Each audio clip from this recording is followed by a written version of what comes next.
Good evening, everyone, and welcome to another episode of This is Revolution Podcast, TIR Crew News Roundup. I'm your host, Jason Miles, and I do apologize so greatly for the later than usual start. Usually, we're like a couple minutes behind, but today, I apologize for that one.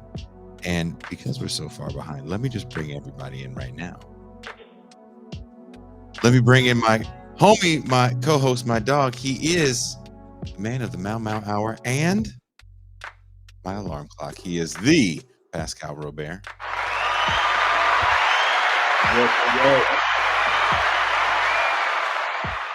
Peace and greetings to the chat. Peace and greetings to the audience. Peace and greetings, Jason Miles.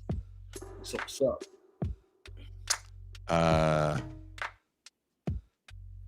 Thanks for calling. You know I wasn't going to do that, right? Because you specifically instructed me, don't ever do that. Yeah, because usually I'm doing a million things, but this time, not so much.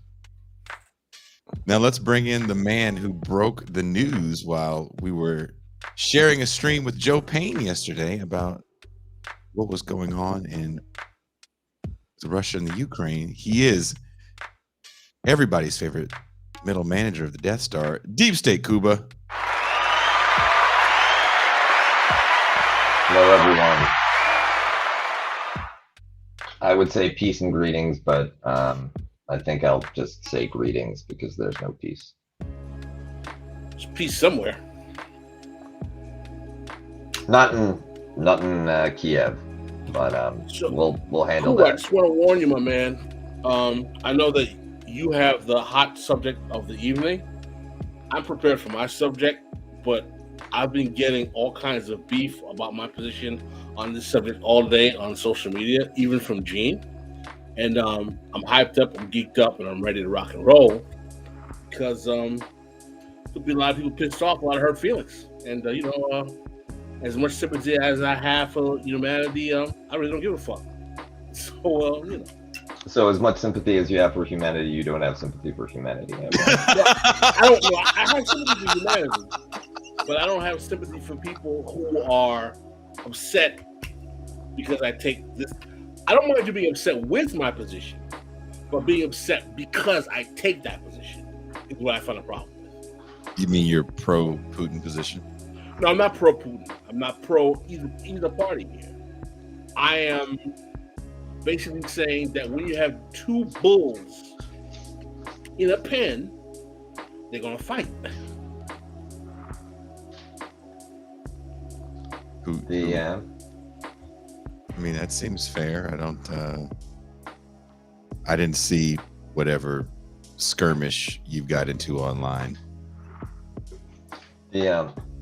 Did you see that? Did you see that sign he just pointed out? You just guess what, Pascal? Bam. Your house done. What do you mean? Yeah. Kuba you didn't see the secrets. That's how we communicate. Right? Oh my God. Kuba just sent out a memo to have a drone follow you. Everything is done. Everything is done. I'll go off for my afternoon walk tomorrow, and you about to get black bagged so bad. Either that or Kuba just officially. Actually, for Pascal, the bag is white. wow. And make sure the bag is white. Negricide. I like your smooth CIA voice. You should do one of those intersectional Latina ads for the CIA. I'm a musician. I'm Jason Miles. I'm a musician. Occasional podcast. African American male. Cisgender. I'm everyone's least expected CIA plant. I'm still mad at this. Well, before Kuba sends off any signals to have me eradicated here, and hiding in Baja. Now we know where you are. Tell Carlos I said hello.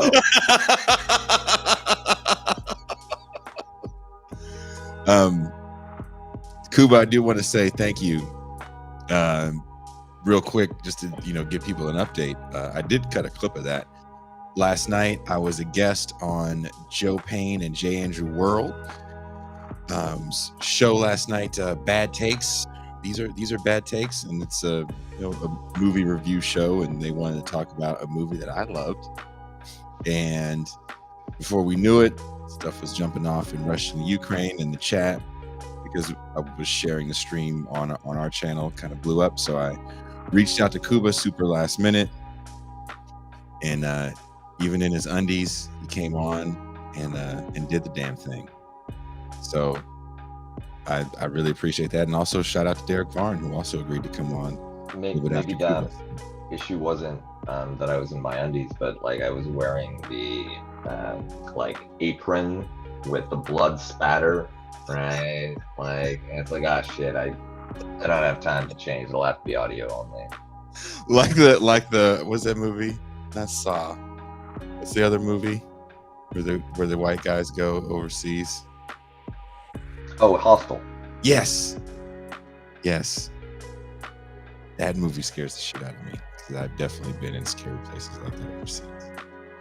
But Kuba, your news story of the day is going to be kind of an extension on, yes, Gigi, Kuba will be wearing just an apron. That's why he couldn't come on. That's why did you see him look over?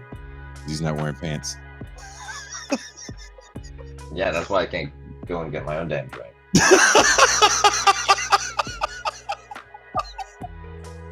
And I believe the term they used was you were Donald ducking it, which is just a shirt, no pants. Mm-hmm. Bing bong to the wind.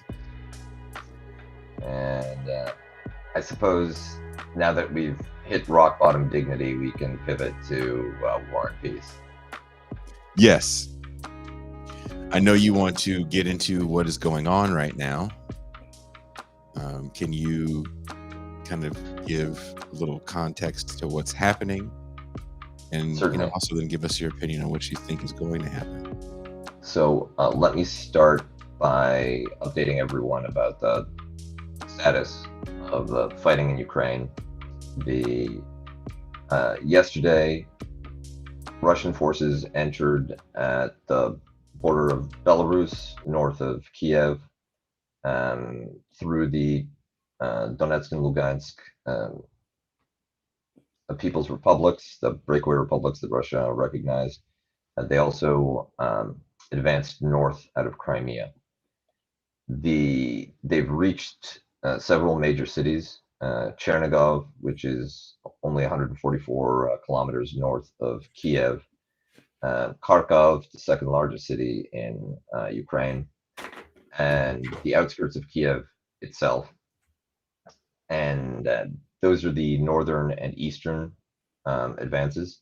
The southern column from Crimea has met much less resistance and is moving along the coast towards the regional capital of Kherson. There have also been reports of naval landings at Odessa, which is a major port in the southwest of Ukraine. Those I haven't been able to confirm. And this has been the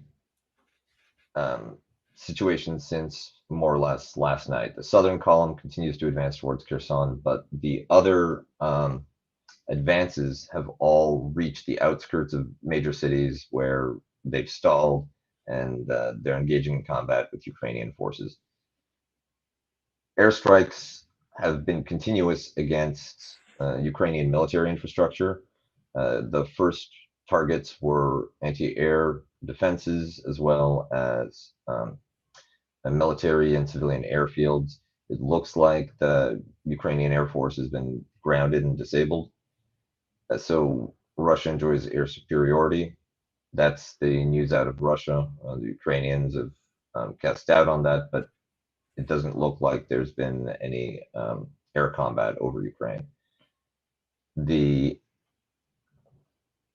In addition, they've moved on to hitting military bases and supply deposed. One question that on which the longevity of Ukrainian resistance depends is how significant stockpiles they have of munitions, and especially anti-surface-to-air handheld rockets and anti-tank rockets.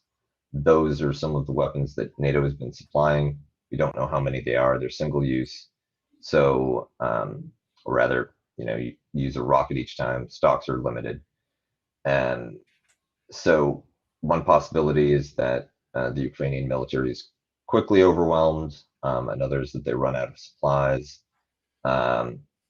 There's the hope of Ukrainian forces is that because of President Zelensky's announcement of full mobilization, martial law, that they'll be able to bog down Russia for a longer period of time until the diplomatic situation changes, or the political will to fight in Russia is eroded. But it looks Russia deployed approximately 200,000 troops to the region. They've invaded from multiple sides. They haven't committed more than about 50-60% of the forces that they have ready, so they have ample reserves. And this is a full-scale invasion, as it's been described in the press. The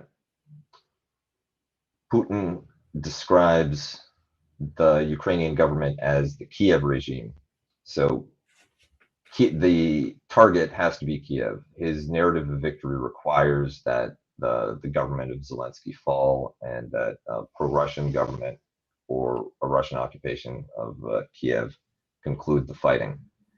And that level of commitment against Ukrainian forces, it's likely a matter of time before Russia manages to make it all the way to the Ukrainian capital. So that's the status as of now. The one question is, why did this war erupt? And with the Western press, you have a single narrative, which is about Putin's megalomania and Russian aggression against the sovereign country, the Russian occupation, the Russian annexation of Crimea, that this is an attempt to recreate the Soviet Union, the territorial ambitions, Russian chauvinism, Russian nationalism, inspiring this move against a vulnerable, defenseless, and innocent neighbor. The reality is more complicated. The Russian counter-narrative that Putin has put forward is that Ukraine is not a real country, that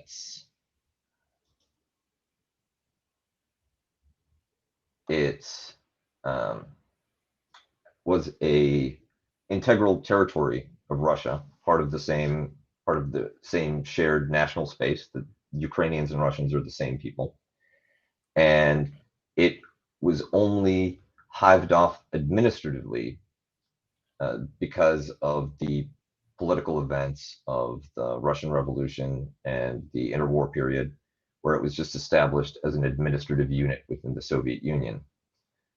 Indeed, the Crimea was never part of any Ukraine until the 1960s, when Nikita Khrushchev gifted the Ukrainian Soviet Socialist Republic the Crimea as a part of a grand gesture of fraternal brotherhood among nations.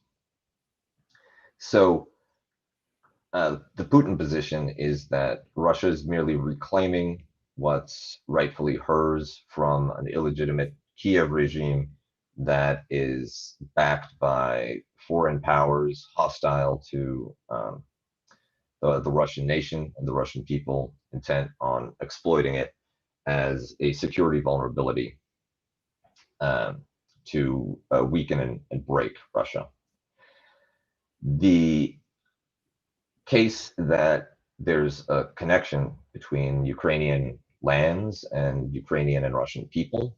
Um, there's something to that. The word Russian comes from the Kievan Rus, which was the first Eastern Slavic state, and it was based in Kiev. That's where the Eastern Slavs converted to Orthodox Christianity. Ukrainian and Russian are mutually intelligible languages, and after the Kievan Rus was broken by Genghis Khan and the Mongol invasions, the lengthy Tatar occupation, Muscovy inherited that role as the central city of the Russophone Russian cultural space, and various czars regathered the Russian lands. Indeed, they took Kiev not from an independent Ukraine, but from the Grand Duchy of Lithuania, the Grand Principality of Lithuania, um, on a series of border wars in the Middle Ages. For a very long time, Ukraine was a part of Imperial Russia, then, of course, later part of the Soviet Union. Whether this practically means anything is that my position is that the history is interesting, but it's a matter of for Ukrainians and to a lesser extent Russians to decide what their relationship is. And the perspective across Ukraine is quite different. During the Soviet period, only about 2/3 of contemporary Ukraine, excluding Crimea, were under the administration of the USSR. The western third was Polish, was under the administration of the Polish Second Republic. The course of Ukrainian flourishing or non-flourishing was very different in the two parts. Because of the requirements of forced industrialization, um, Stalin seized agricultural produce, grain, including seed grain, from Ukrainian peasants in large enough numbers to trigger a major famine. And the Ukrainian territory was placed under demographic and political pressure by the movement of ethnic Russians or Russophones into Ukraine from other parts of the Soviet Union, as well as attempts to bring Ukrainians more into a Russian Soviet cultural fold. In the Polish half, the Ukrainian, in the Polish third, the Ukrainian minority was given language rights and strengthened its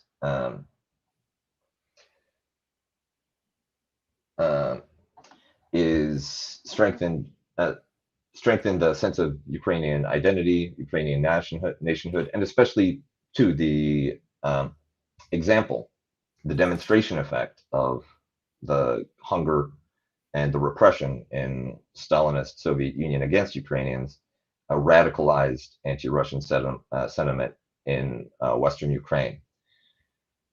Currently, that's the heartland of the most nationalist, most Russophobic, most intensely Ukrainian-speaking and Ukrainian-identifying population.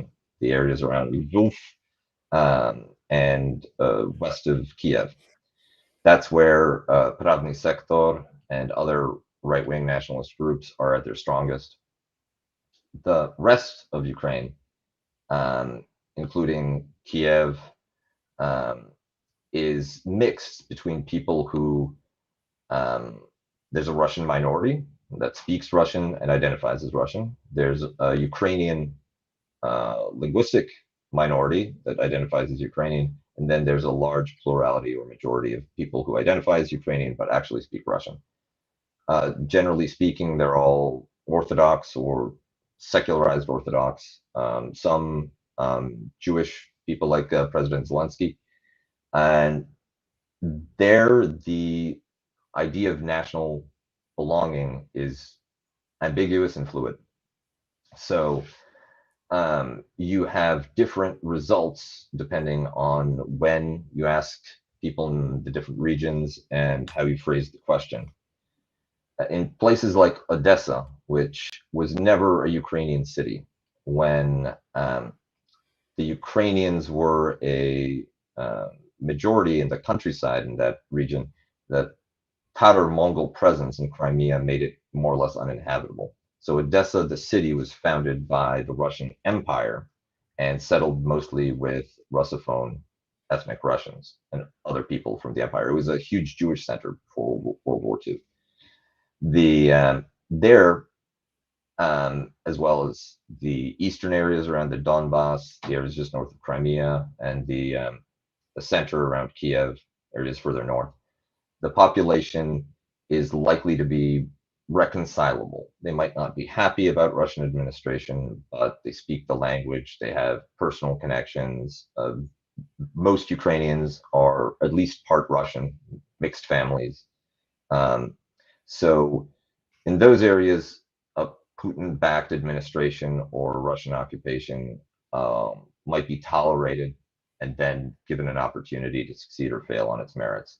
Western Ukraine is the region that's the most dangerous if Russian forces step into it. It's a little like the difference between the UK and Scotland, where not everybody loves the English, but generally speaking, for hundreds of years, their membership in the United Kingdom was not a problem, versus the UK and Ireland, where, of course, it was much, much, much more repressive on the part of the English, with much fiercer resistance on the part of the Irish. There's a super chat question. To what extent does the success of Ukrainian democracy, would the success of Ukrainian democracy represent a threat to Putin, and is that why he's taking steps to snuff it out? Well, let me put it this way. It is an entirely hypothetical question, because Ukrainian democracy has never succeeded. There is an electoral system in Ukraine, and there's also one in Russia.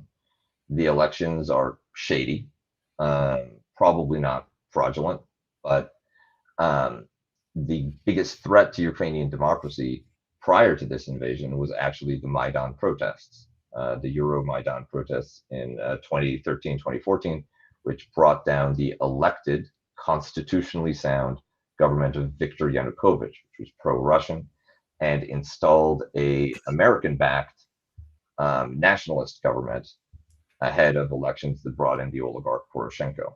So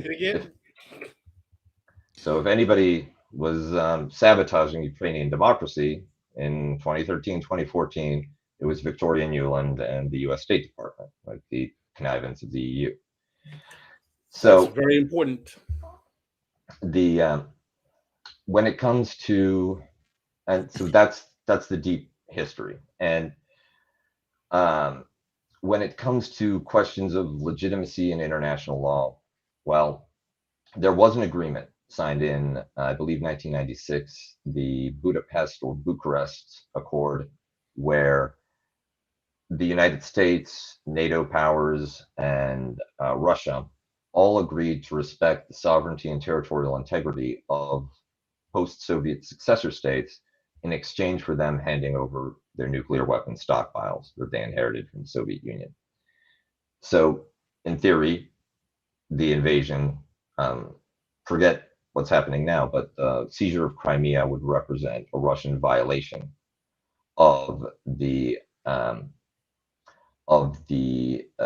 Budapest Agreement. However, the Russians counter that the Maidan uprising, and before that, the Orange Revolution, which was again against Yanukovych, again a contested election, and he was replaced through protest rather than legal means with a pro-American government. That those are violations of Ukrainian sovereignty, so the agreement is void. Russia can't be held to it because the United States and NATO refused to honor it.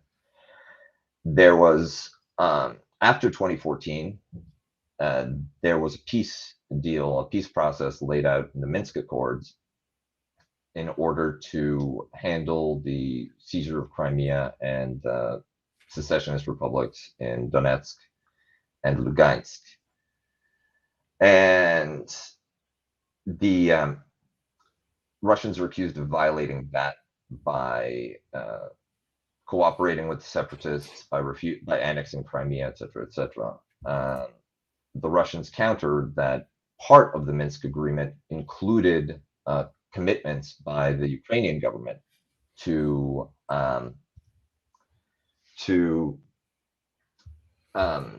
federalize and have greater recognition for Russian minorities and address Russian security concerns. But they didn't do any of that. So again, the Russian perspective is this agreement doesn't bind us because the other side, the Ukrainian government, violated it. So we had for 4 years, 5 years, this or longer, this lengthy standoff. And it was pointed out that it starts under Obama.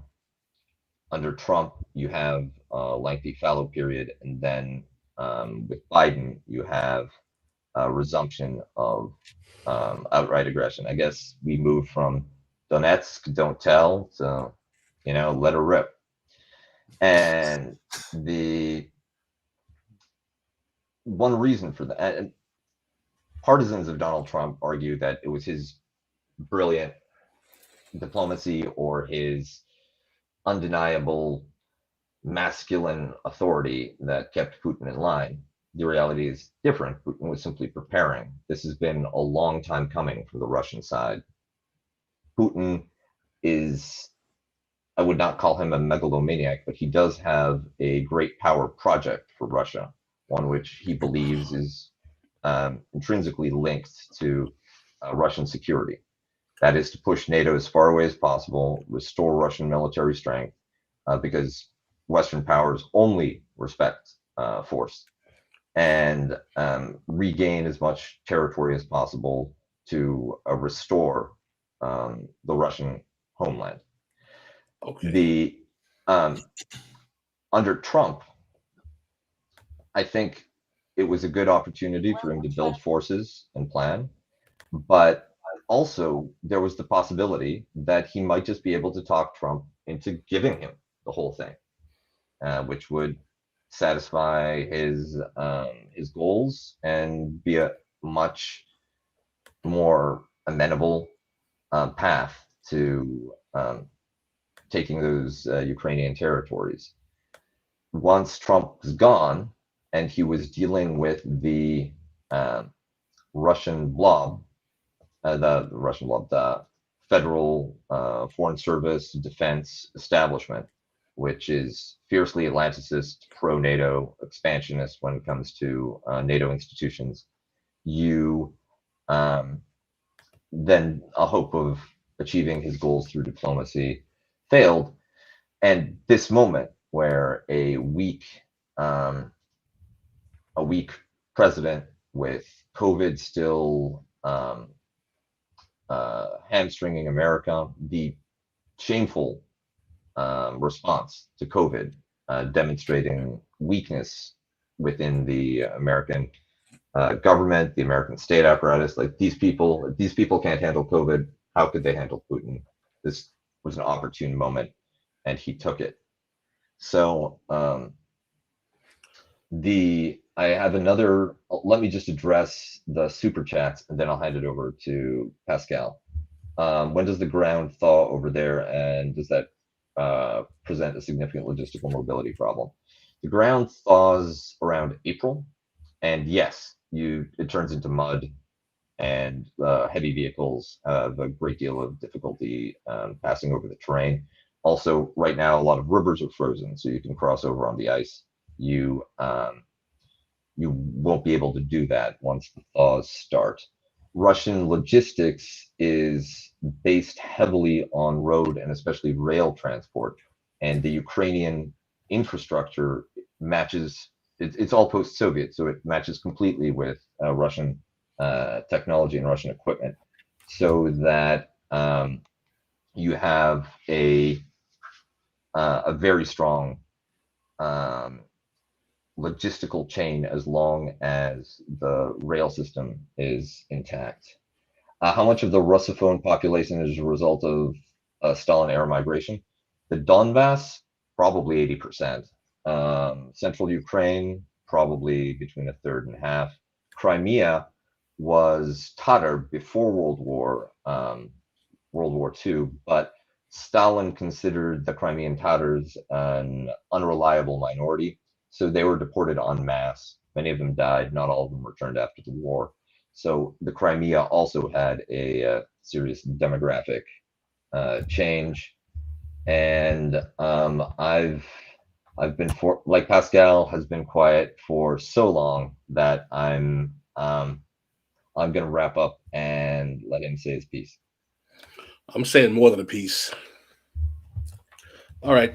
I'd like to thank former Defense Department Kuba employee for the Defense Department narrative. Everything Cuba said was fine. It was all belied by the first thing he said in 5 minutes. Ukraine weapons they got from NATO. Number one, if the United States had Mexico with weapons sent by China or Russia in the hands of Mexico, how would the United States respond? Would that response then be justified? Yes. The response would be justified then? It would be to neutralize a neighboring country, but the response would be justified. That sides with an enemy that is armed you. But the response would be justified. Yes. It would be justified for them to neutralize an enemy arming them in a neighboring country. So you're all about the Monroe Doctrine then? It's not about the Monroe Doctrine. It's like, what's it about? I have my house. Okay, you have a house. You don't have a house. A nation state is not a house. No. Okay, listen. I have a nation state. Look, for the record, I didn't take a position. You spoke. I'm not finished. You have a nation state. You have to protect the integrity of the nation state. You have another nation state that you would normally peaceful with, who is being armed by someone who is your enemy, and who, by the way, that enemy is trying to undermine your integrity. Do you have the right to take some action, yes or no? Are you asking? Do you have, yes or no? Do you have the right to take some action? I don't think right has anything to do with it. Yeah, this is not about right. Okay. Should that nation state take some action, yes or no? I mean, it depends. Weapons from an enemy that is trying to undermine your integrity, that threat. I didn't say military action. Should they take some action, yes or no? Look, there's many different responses that are possible, and I'm not here to judge Putin, and I'm not here to say that the Russian invasion. You just called him a megalomaniac. Well, what do you think he is? Well, time out. What do you think he is? Is he a great guy? He's a man who's in power. Is he a great guy? Is he a great guy? Is he a great guy? He's no more worse than George Bush or any of the president we've had. First of all, everyone talked for a while. I haven't talked yet. Let me make my presentation. So, nigga, you got a whole show where you talk. You talk a lot. Oh, well, hold on. We made this clear. Kuba made this point. Let me make my point. All you have to do is listen to what the United States ambassador to the Soviet Union under Reagan and Bush, he's no Russian puppet, on Democracy Now!, who's in the box, was asked, what is the cause of the current crisis in Ukraine and Russia? The whole show, he said, U.S. expansionism in NATO on the borders of Russia that we've been doing since the fall of the Soviet Union, and we never tried to include the Russians in the NATO agreements. All we tried to do was include the countries that fell from the Soviet Union and arm them to undermine the sovereignty of the Russians, and this has been going on since the time of the fall of the Soviet Union. Yeah, I mean, U.S. ambassador from the United States under Reagan. No, the fact that NATO expansion was triggered the Russian security threats that have led to this moment. Yeah, of course, it was handled in a terrible way, and when I say terrible, I don't mean morally terrible. I mean, if you're going to expand NATO, then make it work. If you aren't going to invest in making and actually achieving your security goals, then don't do this extremely provocative, don't pursue this extremely provocative policy. And it's been catastrophic, not just for Ukraine and not just bad for Russia, but it's bad for Europe. It's bad for everyone. And it was a terrible, terrible policy. Let's put this in proper context. You have two countries who have been sworn enemies for the majority of about half of the 20th century. Sworn enemies. I mean, bloodlust. One of them collapses. We don't need to go into why, how, and says, we are willing to live in peace with you on terms that are mutual, that we can agree on. We do not seek to be a threat anymore. Let us be in peace. The other opponent says, no problem, we can be in peace. The other opponent has an alliance with its allies. One opponent or that fell had an alliance too. It's basically worthless at this time. The opponent who is seeing this beseeching country come to it says, yes, we can make peace, but militarily and geostrategically expands into the countries that fell away from the countries that came beseeching, and not only tries to get them to side with the sworn enemy of the country that came beseeching, but to arm them, militarily empower them. And when it had the ability to include the country that came beseeching, it intentionally excluded them and continued that process until today. Yeah, I don't. Are we going to act like that's insignificant to the context of this history? Well, you've laid it out, and I think that, and I certainly haven't made. I certainly hope that I don't come across making it sound like this is all Putin's megalomania. That's the narrative that you get in the New York Times and in CNN. Yeah, but Putin, I think that Russia has very legitimate security concerns. Putin, you're a very brilliant brother. You're a good brother. You had half hour talking about this narrative. You didn't mention this once. I've been doing shit. Yesterday I mentioned it. I mentioned it on with Doug Lane. I knew that you would bring it up if I didn't, and there was a lot of background. I filled up that half an hour. I could have gone another half an hour, but you weren't going to be talking about the differences between Ukrainian and Russian Slavs, so I figured I'd leave the NATO for you.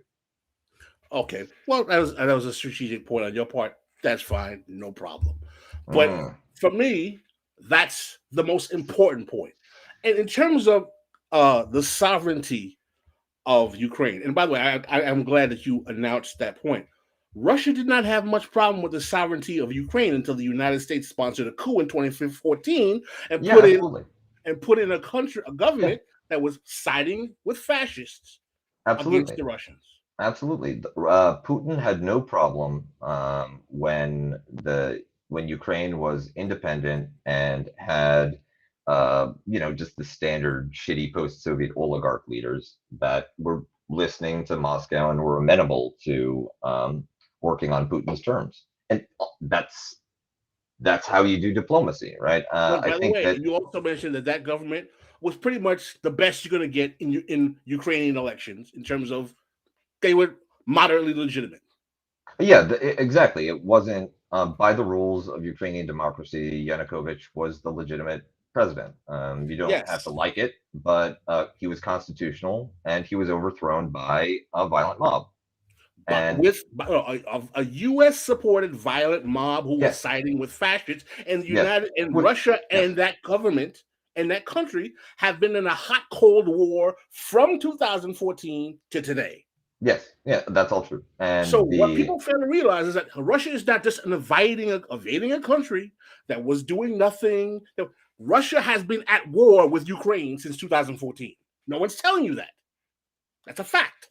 And Russia has been at war with Ukraine since 2014 because the United States sponsored a coup in Ukraine and put in a fascist-leaning government. yeah, I mean, I thought I said that, but No, you didn't. I like to emphasize a little bit. You mentioned it. He Because just wants to talk like this because people get all fired up and then it gets no, him I all want to fired up. clarify the position. I want to look, clarify the position. the Ukrainian government under Zelensky, incidentally, he's Jewish, so And he which still uses. And by the way, there's an article right now talking about how his Secretary of Defense is a fascist. He uses the muscle in Ukraine are the fascists. He yes, uses the muscle. yes, Exactly. yes, yeah. Well, not only that, but they have a gun to his head.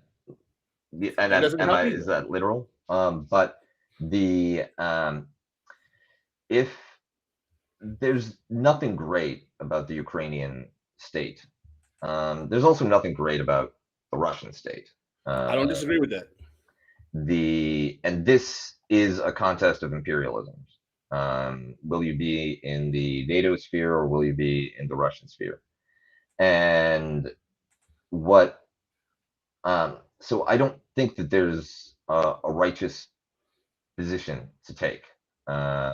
There's no point demonizing either side, right? I think that Russia has very legitimate security concerns, and it's tragic that we've gotten to this point. But I'm not going to moralize the Russian decision to invade. This is I'm how not. international politics are done. I respect that. I appreciate that, Kuba. I appreciate that because I'm not trying to moralize the Russian decision to invade. That's not my Really? goal. No, I'm not. No, what I'm trying to do is give people geostrategic balance, which you never get in the West. You never get in the West. Because everyone thinks that when you tell the truth sometimes that you have to be a tanky when you say America's bad. Well, guess what? America is fucking bad. A lot of other places are bad too, but America is really bad. Name 7 places that are bad. Russia is You're bad. asking me or France him? is bad. Germany's I'm bad. asking Pascal. I thought France is Russia bad. was Germany's great. bad. Britain's Russia was bad. just defending themselves. Are they bad or I mean, defending how themselves? about North Korea? North Korea is bad too. Shit. China's bad in a lot of things too. Yeah, so there's a super chat that's asking about the difference between morality and realpolitik, and basically realpolitik stems from a sort of Hobbesian reevaluation of international relations away from Christian moral categories of virtue, right, divine will, towards the pragmatic question of national survival and the accumulation of power. The 18th and through the 20th centuries, you have remoralization of international relations through the various ideological strains after the French Revolution, human rights, democracy, popular sovereignty, and where policies that favored human rights or democracy or popular sovereignty were good, those that inhibited them, or regimes that failed to live up to them were bad. And this goes through to World War II, which seemed to validate a lot of the moralism of the human rights, democracy side, the liberal idealist side. And then the Soviet Union picks up the dirt in the liberal imagination of totalitarianism from the whole Hitler equals Stalin equation, the evil empire equation. And it's evil when the other guy does it. When you do it, it's just tragic realpolitik. And one observation that I like to make is a Russian crime usually kills a lot less people than an American mistake, right? When you think about the seizure of Crimea, or even potentially this invasion of Ukraine, and you look at the amount of human suffering and devastation that it causes compared to the American invasion of Iraq, like, I think the Russian crime will end up actually being a lot lighter than the tragic American mistake. So this is one reason why I don't like to inject morality into international politics, because it's an excellent alibi for extraordinarily destructive, extraordinarily incompetent apparatchiks that just follow a script that was laid out in Washington. They can always say that we had the right intentions and you can't judge us for it. And you can always blame the other guy, right? Putin's bad, so he's doing evil things. But the universe of selections is not everyone is happy and gets a pony versus the Fourth Reich. It's scenarios that could actually come into existence, that could actually come to pass. That's what leaders are choosing from, and that's what they're shaping. One of the worst things that I think the West does is it sets up schemes and plans and visions that are impossible, therefore destined to fail. And since they're not achievable, there's going to be that fallout. For instance, in 2014, one of the main motivations for the protesters, there were the fascists, there were Ukrainian nationalists, there were anti-Russians, but there were also people who just wanted to get in the EU, because there was that possibility that Yanukovych turned down. The EU invited the Ukraine to open accession talks. Yanukovych said, no, we're going to go with the Russian deal. That's what got the difference, right? That's what got enough popular, local, genuine mobilization in Maidan to push them over the top. And it was a lie. The Europeans never made good on it. And like with the other post-Soviet countries, NATO expansion, which is something that the West likes much more than EU expansion, because NATO expansion is cheap and it gives them security benefits and it looks good. They get, the EU is off the table. We're bringing in NATO. We're showering you with weapons. We're going to, all you have to do is stand up to Putin.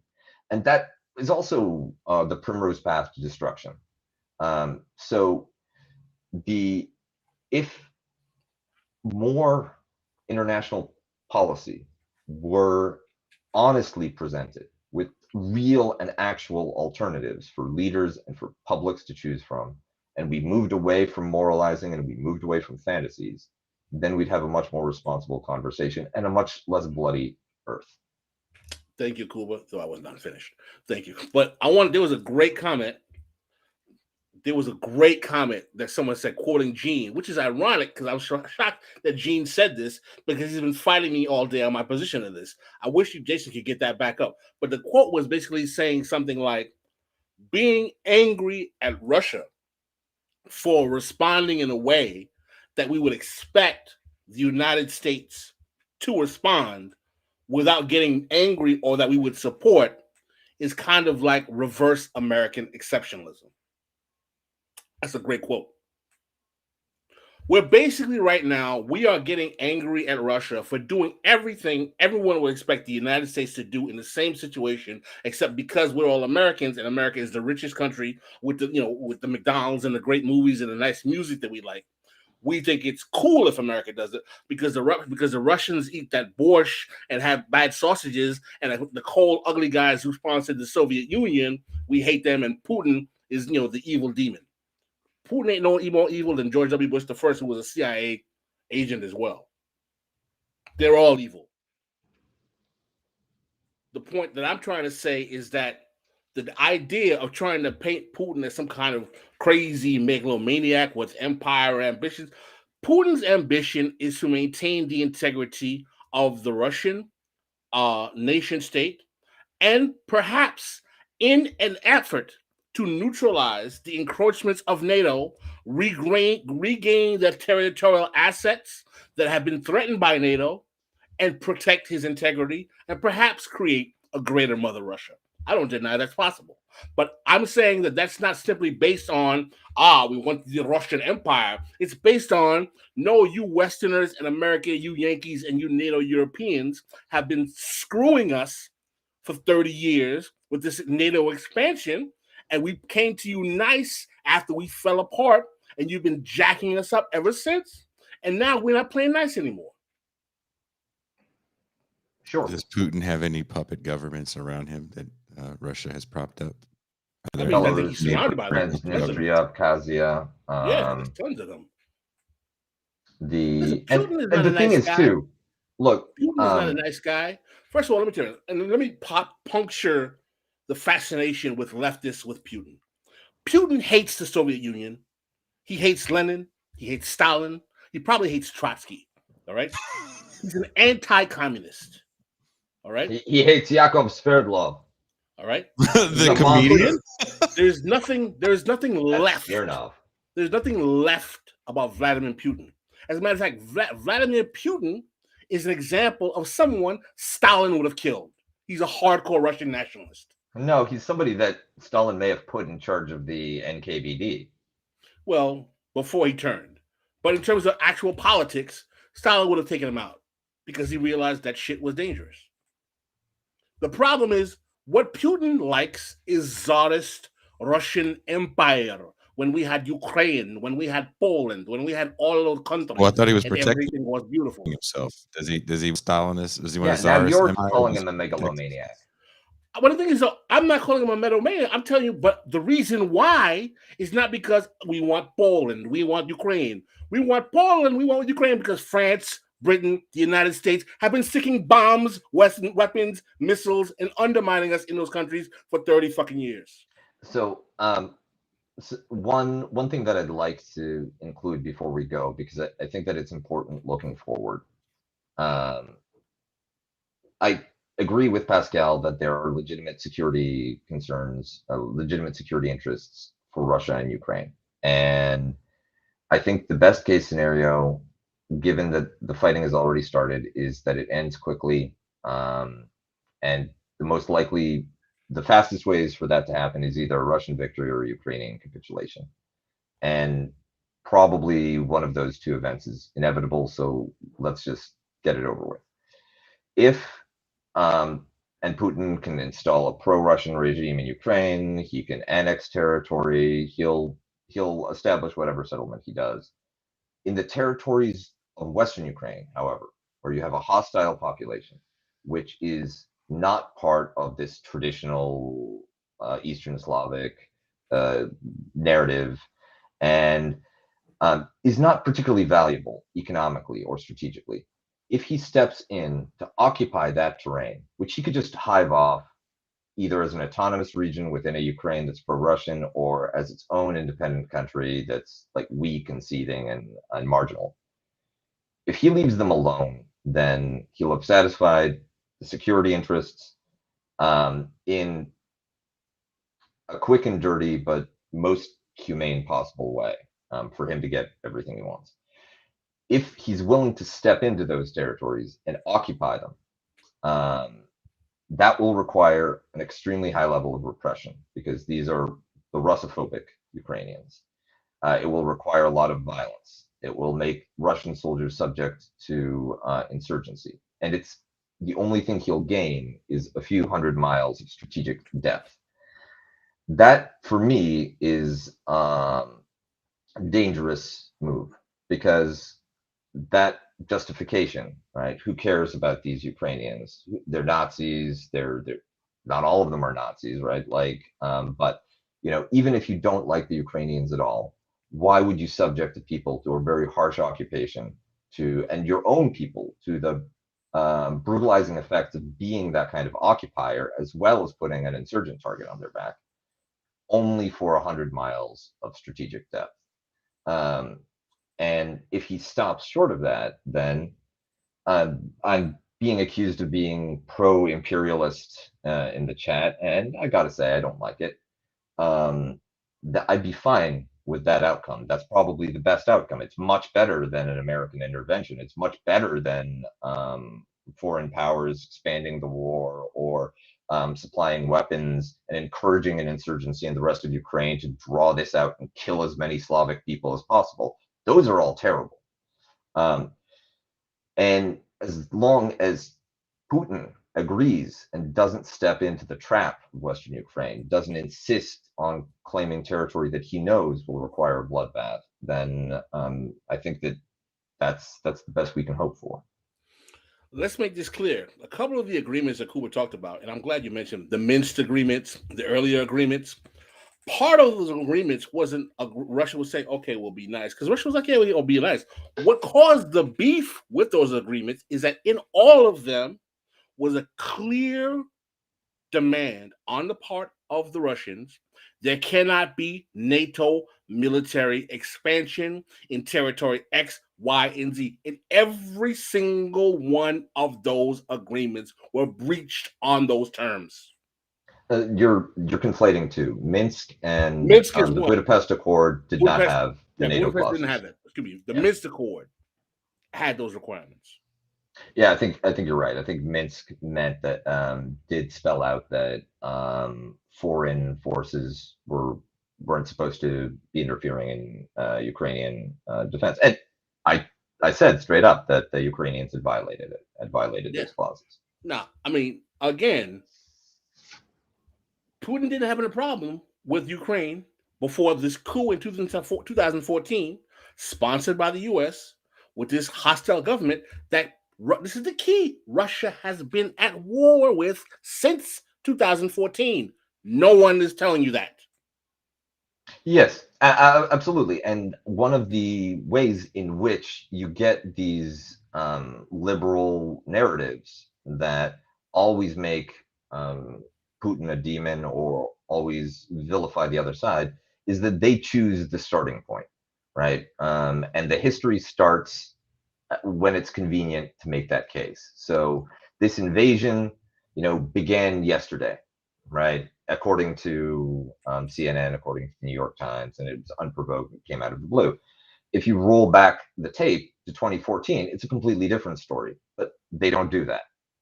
They don't give you that context. Exactly. And my only purpose here is to give the context that mainstream media and a lot of leftists who are stuck with their anger fetish hatred of the Soviet Union won't tell you. Oh, also, the Russians took Chernobyl. Oh, okay. Well, it's one of the Russian part of the Russian narrative justifying the conflict is that apparently Ukraine has been threatening to develop nuclear weapons, and I think that the seizure of Chernobyl, which you kind of didn't have to do because it doesn't have much strategic value and it's dangerous for your soldiers, but I think it has to do with cutting off any radioactive material, any fissile material, any and symbolically sort of putting a stake through the idea of Ukrainian nukes. Someone made a very good point. I think that this is going to cause NATO expansion in Eastern Europe. And I think that's very likely. But why? Why? Because no one knows the actual truth of how we got here in the first place. And the narrative, as Kuba said, is that Russia bad, Putin evil, Putin megalomaniac. Here's the thing, right? Like the Ukrainian democracy is not worth defending. It's not a good example. Any Applebaum is just wrong on the merits, right? It doesn't make Russians pine for that westward dream.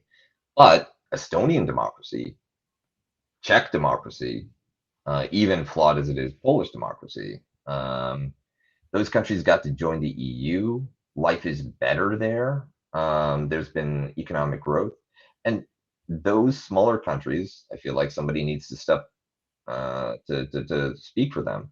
They also have an interest in their own survival, right? They also have legitimate security concerns, and if you aren't looking at it from a systemic great power perspective, but from the perspective of a small country just trying to survive, yeah, absolutely, better to be inside NATO than not, because otherwise the Russians could gobble you up. And the NATO is basically just filling in bits of the Balkans at this point. Well, not only that, NATO brings the European and Western fatback and biscuits of capitalism that's going to flow into your country as well. I mean, there's going to be perks that come along with that. And the thing is, though, Well, the EU I get certainly. it. What'd you say? The EU certainly. I mean, the fact that you could just move to London, well, not London anymore, but Paris or Berlin, I mean, it's huge. But there's definitely, it's not a long pivot from the EU to joining NATO. I mean, the larger point is there's a lot of perks that come with joining the forces that are antagonistic to Russia. But again, my position is that I'm not a fan of Putin or Russia. I'm not a fan of the United States or American empire either. But I do realize that there are certain distinctions that make the military trajectory of American empire a bit more noxious in terms of its actual implementation in the global sphere. Not that Russia is a ball of candy either. So my position here is that bring balance to the actual narrative as to why, and understand that there is a logical reason why Putin does this. He's invading a country he's been at war with since 2014. That literally the United States in the last week has been sending military supplies around to assist. But again, no one's going to tell you that. So, do I support Putin? No, I don't support Putin. Is what he did logical realpolitik? Of course it is. I would challenge any man who's been a leader of a country would have done the same damn thing. Well, it all depends on your starting point, and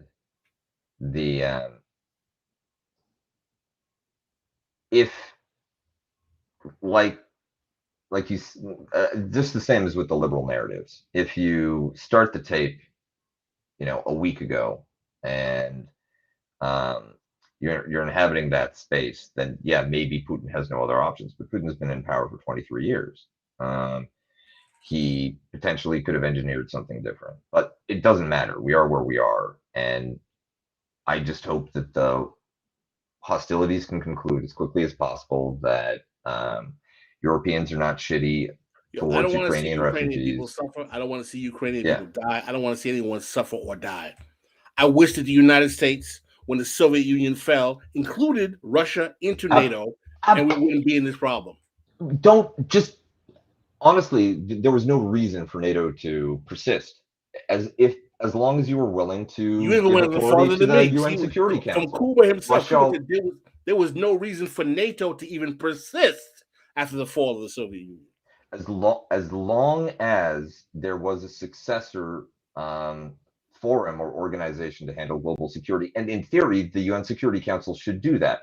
That's what should have happened.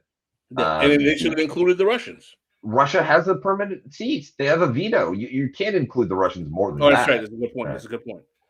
Well, yeah, the Chinese too. Kuba went even farther than I do. He's like, after the fall of the Soviet Union, NATO should have been disparito, gone. Yeah, and instead the EU as a peaceful economic bloc and a political bloc, without the Americans meddling in Europe, that could have expanded eastwards and eventually included Russia, right? But instead that would have been, but that's the better world that we don't get. Yep. Well, Kuba was even more radical than I was in his analysis in that way. I'd like to surprise you. You think you're the most radical person? No. I've never made that statement. Because I'm definitely, you're gonna say something. Just kidding. That I get emails from who thinks my politics are conservative or soft. It's because you don't have your pronouns in your Twitter. Yeah. No. It ain't those folks. Believe me. Definitely. It's some folks who is, I don't want. Anyway, I'm not gonna go there. That's the real reason. What's the reason? I did I tell you guys I had to take the Adolf Reed video down? Why? Oh, you said I got the email. Okay. So is it gonna go back up? No. Is that ever going back up? I can try, but there will be a blank spot in it. Did he request that it be taken down? He asked nicely. Oh my! The audio only will be up tomorrow. Oh my dude! I mean, he sent us the thing. I saw. We won't say it on air to bring more attention to it, but he is going on Jared Ball's show apparently. Oh, word? Yes. Being totally serious. Bro, we got to take down the whole video. We can't fix that little problem. I mean, I could try, but it's gonna just shut off, and then I'm gonna get bombarded with a bunch of questions. So all of those views are erased already.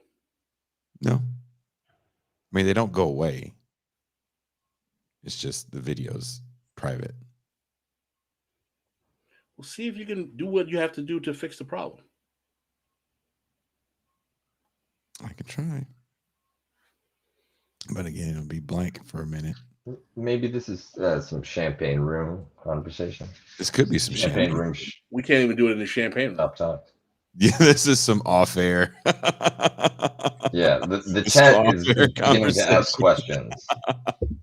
I do want to say in the champagne room, we will be joined by good friend of show, Camilo Gomez, to talk about the goings on in Latin America. And there is quite a bit going on in Latin America. Pedro Castillo is making concessions with the opposition party. Did you know that?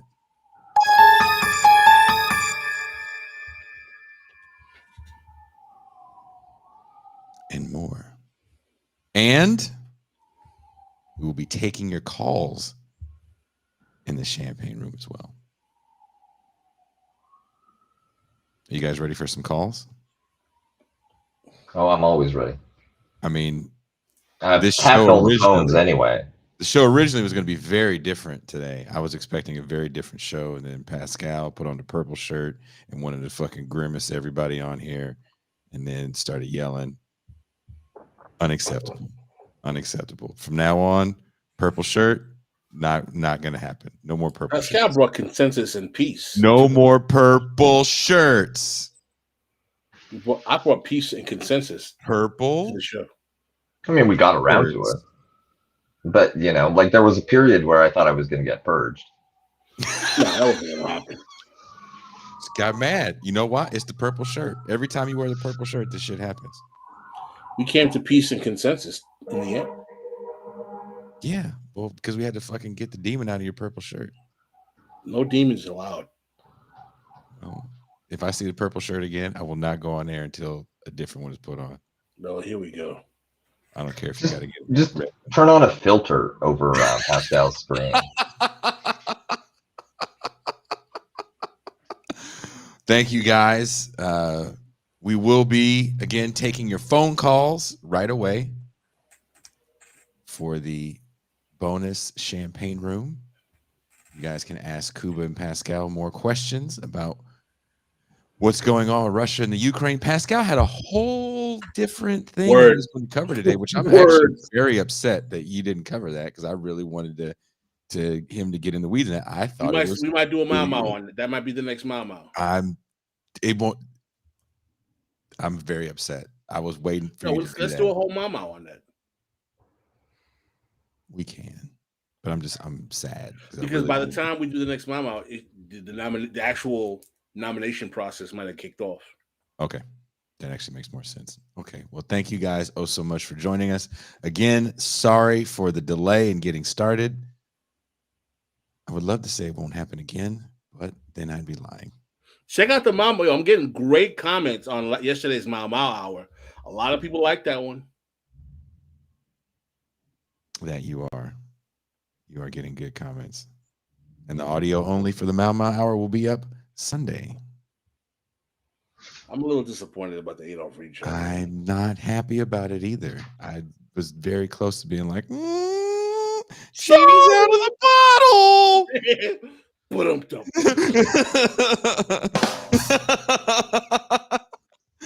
Can't put the toothpaste back in the tube.